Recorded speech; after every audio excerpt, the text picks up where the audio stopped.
Welcome to War and Peace in 15 Minutes, your crash course in sounding really smart at dinner parties. Buckle up, because we're diving into one of the biggest, boldest, brainiest novels ever written. First, let's set the stage. We're talking about 19th century Russia, a time of fancy balls, serfdom, and serious beard game. Russian literature was booming, but no one had dared to do what Tolstoy was about to attempt. Enter Leo Tolstoy. The man had one mission: to capture an entire society in motion. Not just the upper crust, but soldiers, peasants, lovers, dreamers, and all the messy, beautiful drama in between. Tolstoy didn't just want to tell a story. He wanted to explain life itself, how history happens, how people make choices, and what it means to be human. You know, small stuff. That's why War and Peace is such a big deal.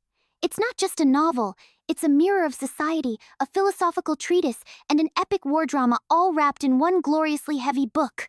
Knowing War and Peace helps you understand not just Russian history, but how literature can tackle the biggest questions about fate, freedom, and what truly matters in life. And don't worry, we won't make you read all 1,200 pages. That's what we're here for. Ready to meet the characters, ride into battle, and wrestle with destiny? Let's go! Time to saddle up and step into history. Before we get to the duels, the dances, and the dramatic existential crises, we need to understand the world around our characters.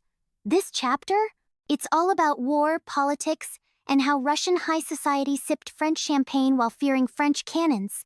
The story of War and Peace kicks off in 1805. Napoleon is at his peak, steamrolling through Europe like a military rock star, and all the monarchies are sweating. Russia joins the Third Coalition, teaming up with Austria and Britain to stop him. Then, boom! Battle of Austerlitz! Napoleon crushes the coalition in one of his most brilliant victories. Russia limps home to regroup, and everyone realizes, this guy means business. Fast forward to 1812. Napoleon makes the worst road trip decision in history. He invades Russia. Spoiler alert, it does not go well. While all this is happening, Russian society is a strange blend of East and West. The nobility speaks French at dinner and reads Rousseau, but remains loyal to the Orthodox Church and the Tsar. It's like a cultural identity crisis in powdered wigs. The social ladder? Steep. At the top, the Tsar, followed by nobles with sprawling estates and armies of serfs. Most of the country, though, lives in peasant poverty, far from the elegant salons where characters like Natasha and Pierre hang out. Ideas from the Enlightenment are spreading too. Freedom, equality, all that jazz. But in Russia, those ideas bump into autocracy and tradition like a goose hitting a palace wall. That tension? It's the background hum of the whole novel. So there you have it, a Europe on fire, an empire balancing between Paris and the Orthodox Church, and a society full of contradictions. This is the backdrop of War and Peace. Now that we know the world, it's time to meet the people who live in it. Okay, we've seen the world of War and Peace. Now let's zoom in on the people who actually live in it. Say hello to 4 families, each a microcosm of the novel's big ideas. They bicker, love, suffer, and philosophize their way through history. They are the heart of the story. Let's start with the Bolkonskys. Think stiff collars and stern faces. Prince Nikolai is the grumpy dad with Enlightenment-era values. Math, discipline, isolation. His son, Andrei, is dashing, ambitious, and kinda crushed by life's pointlessness. Andrei starts out craving glory. He literally goes to war to escape domestic boredom, but his big dreams unravel fast. Spoiler, the cannonballs don't care about your inner life. Andrei's journey is all about disillusionment. Next up, the Rostovs. The emotional center of the book. They're lively, loud, impulsive, and sometimes a financial disaster. But they feel everything so deeply, especially Natasha, their star. Natasha's arc is a teenage roller coaster. She falls in love, makes some bad choices, suffers heartbreak, and somehow emerges more human, more real. Tolstoy really pours his soul into her. Now meet Pierre Bezukhov. He starts out as an awkward outsider who unexpectedly inherits a massive fortune. Jackpot. Except, now what? Cue an existential crisis in a top hat. Pierre tries everything to find meaning. Marriage, politics, secret societies, you name it. It's a wild ride. He's like your one friend who suddenly gets really into stoicism and then joins a cult by accident. Finally, the Kuragins. If the other families are struggling with meaning and morality, the Kuragins are here to party and ruin lives. They represent the worst of aristocratic decay. Shallow, manipulative, and totally fabulous. So, There you have it. 4 families, 4 different lenses on love, power, and identity. They don't just tell a story. They are the story.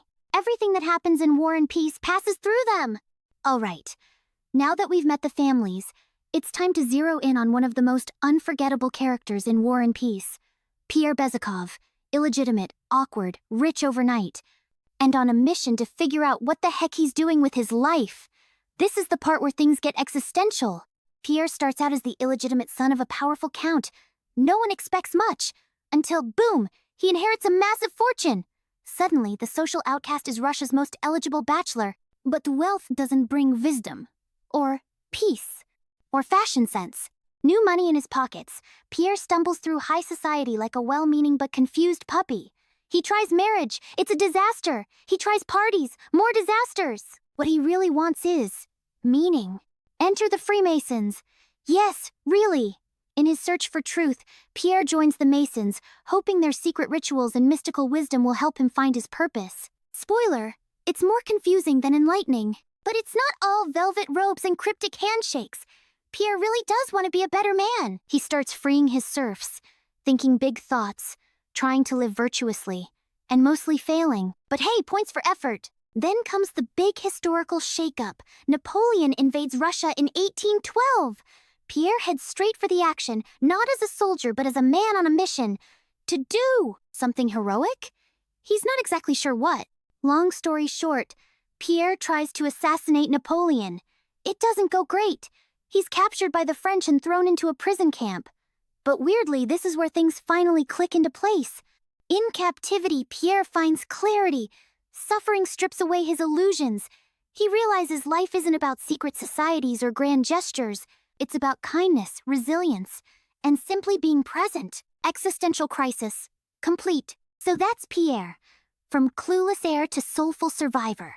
His journey isn't about epic victories, it's about inner transformation. And in a book packed with battles and banquets, that's what makes him unforgettable. Next up, Prince Andrei Bolkonskys, our war hero, wounded soul and master of the 1,000-yard stare. His story? A journey from glory-chasing soldier to quietly broken man. Through battles, heartbreak, and one very famous oak tree, Andrei shows us the cost of idealism in a world that doesn't play fair. Andrei starts out dreaming of greatness. War? A golden stage for glory. He joins the army, determined to escape the dull life of court and prove himself in battle. Spoiler. War turns out to be less glorious, more muddy panic. But before all that, tragedy strikes at home. While Andrei is off chasing military dreams, his wife Lise dies in childbirth. He returns to find her lifeless, their child crying. Just like that, the promise of glory tastes like ashes. Back on the battlefield, Andrei keeps chasing meaning. At Austerlitz, he charges with the flag like a heroic painting come to life. Then, boom, he's down, wounded, staring up at the sky, realizing Napoleon is just a guy, a small guy. That moment cracks him. Disillusioned, he steps away from the world, from ambition, from everything. Until, enter Natasha Rostova, a spark of youth and music and joy. Suddenly, life might be worth living again. They fall in love, but just when hope flickers, it crashes. Natasha, swept up in a whirlwind of youth and bad decisions, breaks off the engagement. Andrei's heart? Very much in pieces. Time passes. War returns. Andrei re-enlists.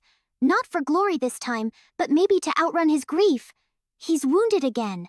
Badly this time. As he fades, he sees Natasha once more nursing him. Their love doesn't reignite. It transforms. Into forgiveness. Into peace. And then, he dies. Not with fanfare, but in quiet acceptance. From glory-seeking youth to a man who learned that life isn't about shining moments, but about love, loss, and letting go. So that's Andrei.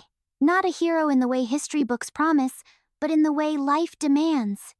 His journey shows us that true battles aren't just on the battlefield, they're within.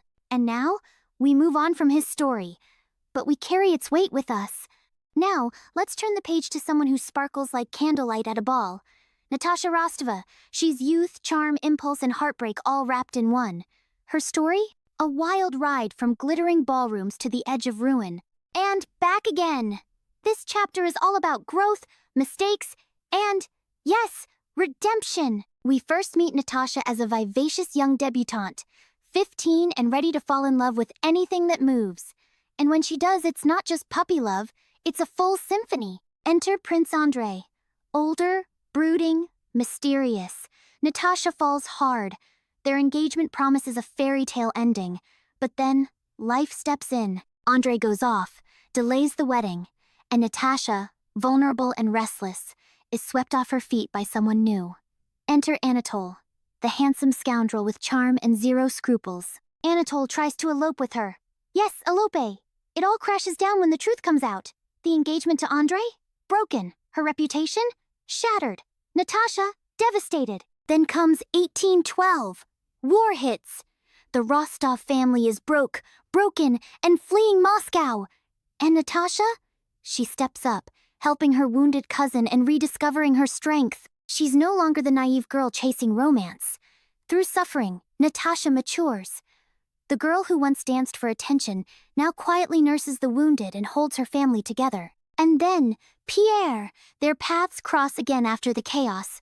Both have changed. Their love story is quieter, steadier, and real. They marry. No fireworks, just the warm glow of two souls who've weathered the storm. So ends Natasha's arc. From glitter to grief to grace. Her journey isn't about perfection, it's about resilience. And through her, Tolstoy reminds us that mistakes don't define us, but growth does. Now that we've followed Natasha through glitter, grief, and grace, it's time to pull back and ask, how does Tolstoy tell this massive story? Welcome to the narrative structure of War and Peace. A place where time wobbles, perspectives spin, and history itself gets a lecture. Forget straightforward storytelling. Tolstoy jumps between characters like a literary DJ. One moment you're in Prince Andrei's brooding thoughts, the next you're in Pierre's existential spiral, or little Natasha's eyes at a grand ball. It's like being handed a kaleidoscope instead of a telescope. And Tolstoy doesn't just shift characters. He flips between scenes too. Domestic life, full of music and mealtimes, sits right next to bloody, muddy battlefields. Peace and war, side by side, like two acts of the same weirdly epic play. And then, Tolstoy himself pops in, like literally. He pauses the action and goes full TED Talk. Suddenly, it's less about who dies or marries, and more about the meaning of history, free will, and why Napoleon isn't actually that special. These detours are part of the charm or challenge of reading War and Peace. Just when you're gripped by a love story or a cavalry charge, boom! 10 pages of philosophical musing. It's like pausing Game of Thrones for a history documentary. And don't expect neat arcs. Characters don't follow traditional beginning, middle, end plots. They evolve in loops and spirals, shaped less by plot twists and more by slow, soulful changes. Tolstoy's not giving you a story. He's giving you life. So what's the takeaway? Tolstoy's structure mirrors life itself. Unpredictable, layered, messy. That's why War and Peace feels so real. It doesn't just tell a story. It immerses you in the rhythms of being human. Now, on to some of the messiest rhythms of all. Let's hit the battlefield. All right, we've marched through the battlefields. Now it's time to march through ideas. Welcome to one of the brainiest parts of War and Peace. The philosophy. We are diving into Tolstoy's big questions. History, fate, freedom. What really moves the world? Spoiler, it's not just the guys in the fancy hats. Tolstoy takes a sledgehammer to the great man theory, the idea that history is shaped by powerful individuals. Napoleon? More like a glorified domino in a bigger game. Tolstoy says, history isn't made by kings, it's made by everyone all at once. He paints history not as a chessboard with genius players, but as a hurricane of millions of choices, instincts, accidents, and traditions. No one's really steering the ship, not even the captain. Especially not the captain. This brings us to Tolstoy's brand of historical fatalism. Events, especially the big ones, don't happen because someone decides them. They just happen, like gravity. History is less hero's journey and more unstoppable avalanche. Still, Tolstoy doesn't let individuals off the hook. Sure, you can't stop history's tide, but you're still responsible for how you swim in it. He's asking, are we free? Or just riding the current, telling ourselves we're steering? In War and Peace, freedom isn't about controlling history. It's about moral choices in the face of chaos. Tolstoy wants you to feel both the weight of destiny and the lightness of choice. Heavy, right? But also kind of beautiful. So, what have we learned in this philosophical whirlwind? Tolstoy challenges the idea of heroic control, paints history as a collective dance, and insists that even in the swirl of fate we can and must choose who we become. And with that, let's return from the mind to the mud, and look at how Tolstoy brings battle to life. Messy, terrifying, and all too human. And now, we march into battle, literally. In this chapter, we're diving headfirst into Tolstoy's battle scenes. Why? Because in War and Peace, war isn't just a backdrop. It's a swirling, smoking, screaming world where philosophy meets musket fire. Let's start with Austerlitz. Glorious on paper, disastrous in real life. Prince Andrei rushes in, dreaming of honor, only to be knocked down, literally and figuratively, by the brutal truth of war. Then there's Borodino. Oh boy!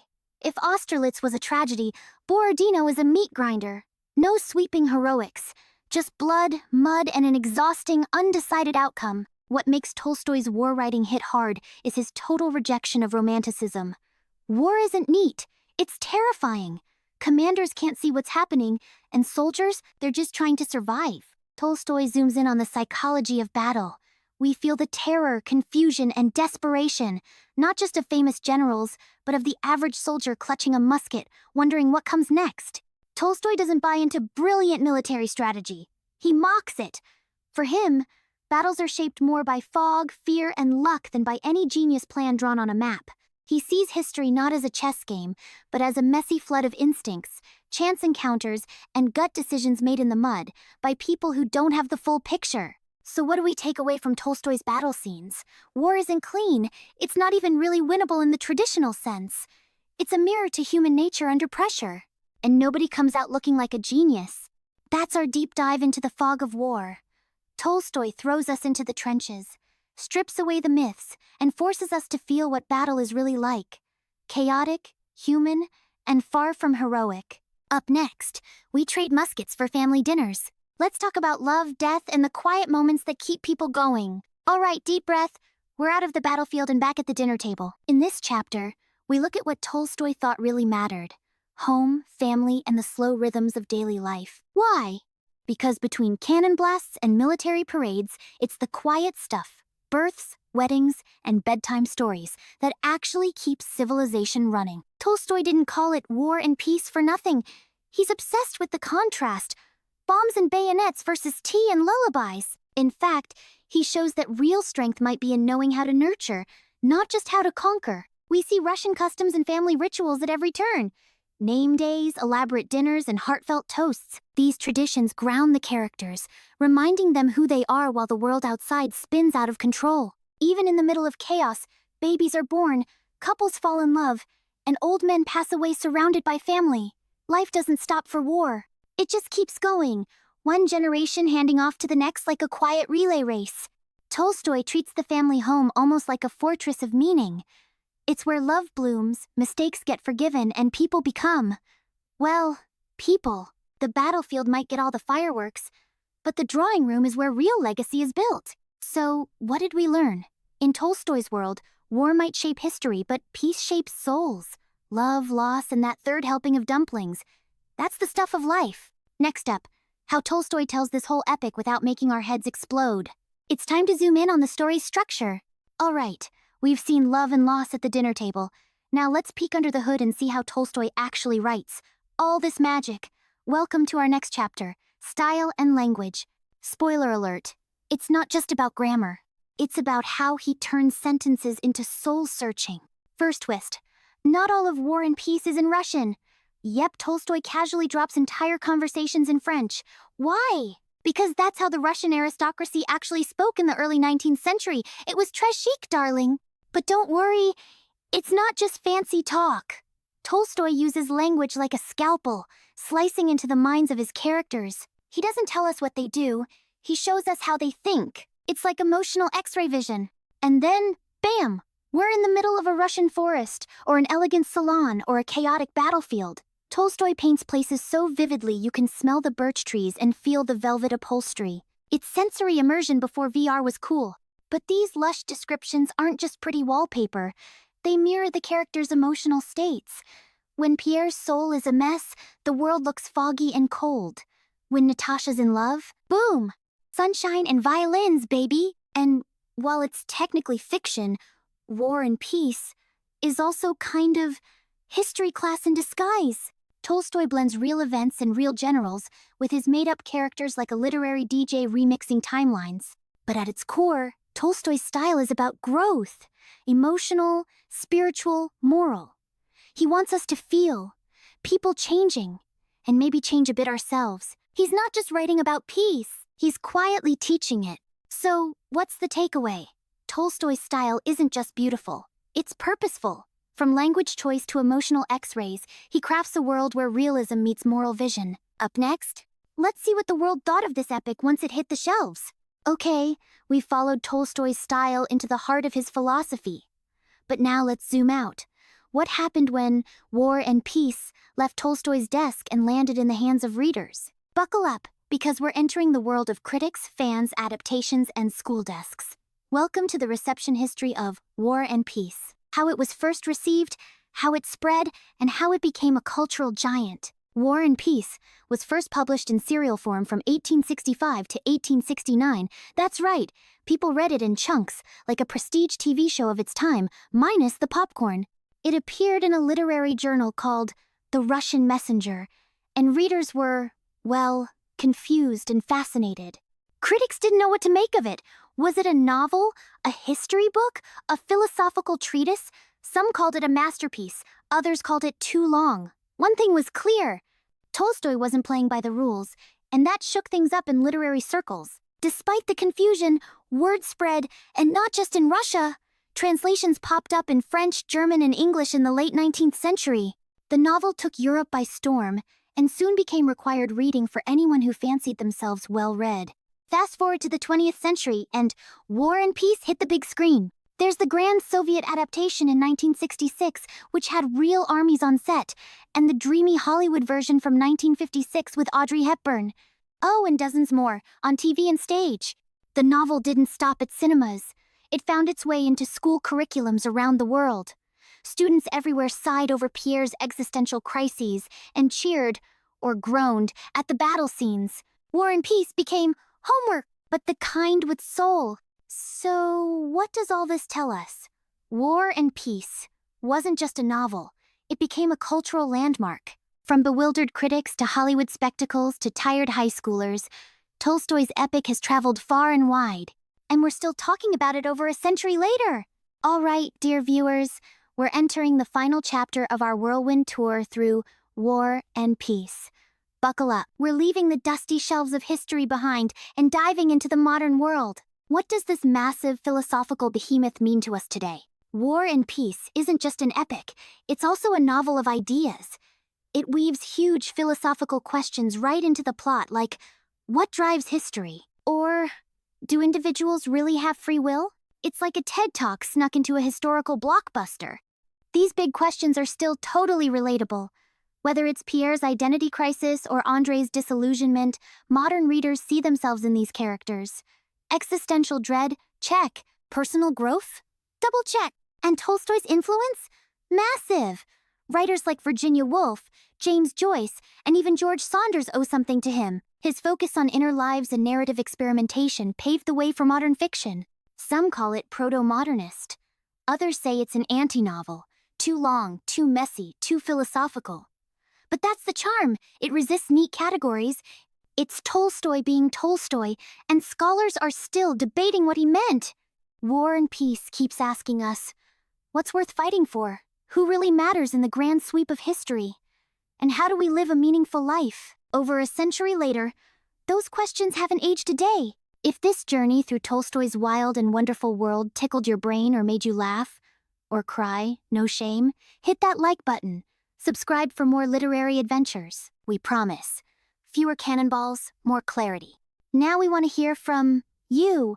Have you ever tried to read War and Peace? Did you love it, hate it, or pretend to finish it for a date?